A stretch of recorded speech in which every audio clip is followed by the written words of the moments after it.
ibibazo twifuza kuzotorera inyishu ibereye bikaba ari ibi: ikibazo cy'ibiturire no kubungabunga itunga ry'igihugu, ikibazo cyo gutahukana impunzi z'abarundi, kubasubiza mu zabo no gukurikirana ubuzima bw'abarundi bari mu bindi bihugu, ikibazo cy'urwaruka rwahejeje amashure ariko rutararonka ico rukora, ikibazo c'inyigisho mu mashuri twerekeza kazoza keza k'urwaruka no mu iterambere, ikibazo c'abakukuruke bakoreye leta haba mu kuvugwa canke mu mahera y'imperekeza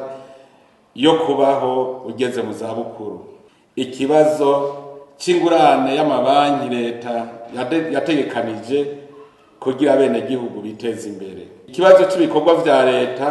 n'itangwa ry'amasoko ya leta mu ntumbero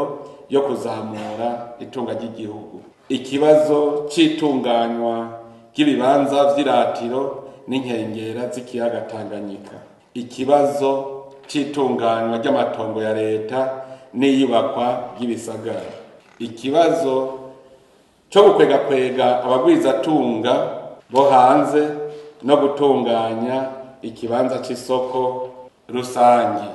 ikibazo cyo kugwanya impanuka no gukingira ibidukikije mu buryo buteza imbere igihugu, ikibazo cyo kugwanya kudahana no gukingira agateka kazina muntu. Ivyo bibazo turifuza yuko tuzova ngaha tubitoreye inyishu, kuko nivyo abenegihugu benshi babaza aho ciye hose. None rero leta iri ngaha kugira ngo ibitorere inyishu, kandi inyishu ibereye nico catuzanye.